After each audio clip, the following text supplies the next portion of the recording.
Assalamualaikum warahmatullahi wabarakatuh. Selamat datang kembali di kelas matematika bersama Miss Winda.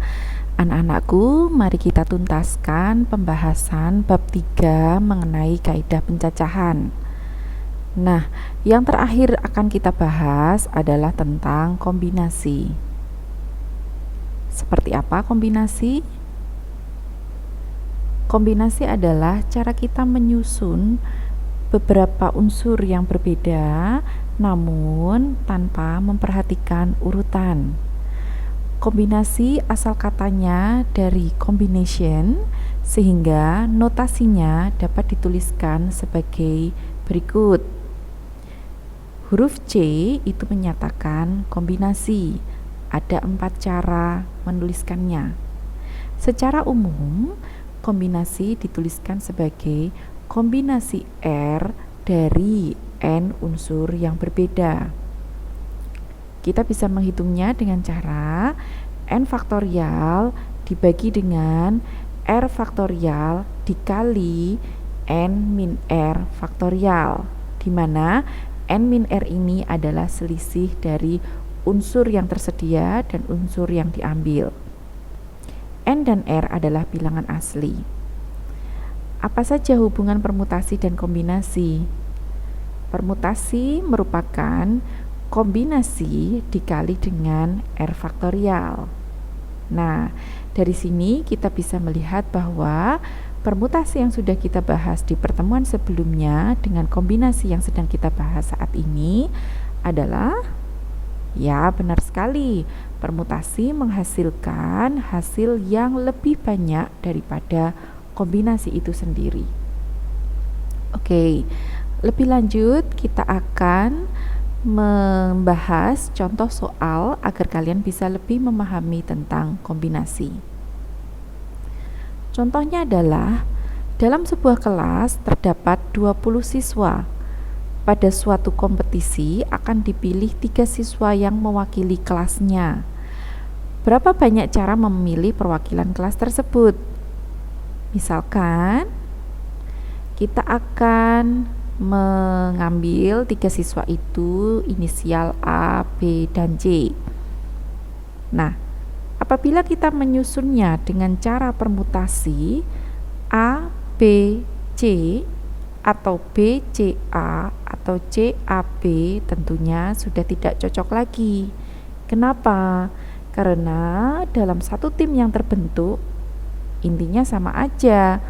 Tim itu terdiri dari 3 anak, yaitu anak A, B, dan C.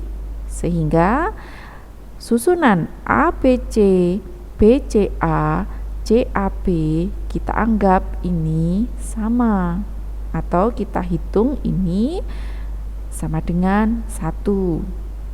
Karena urutan tidak diperhatikan, maka kita mesti menyelesaikan contoh soal tadi dengan menggunakan kombinasi, sehingga memilih 3 siswa dari 20 siswa yang tersedia tanpa memperhatikan urutan, kombinasinya adalah C 3 dari 20, yaitu kita hitung 20 faktorial dibagi 3 faktorial dikali selisihnya, yaitu 20 min 3 faktorial.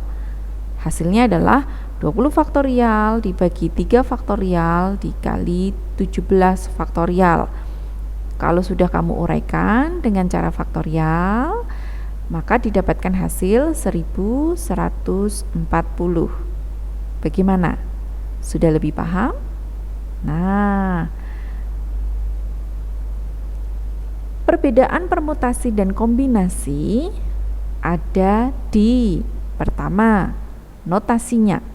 Kalau permutasi pakai notasi P, kalau kombinasi pakai notasi C.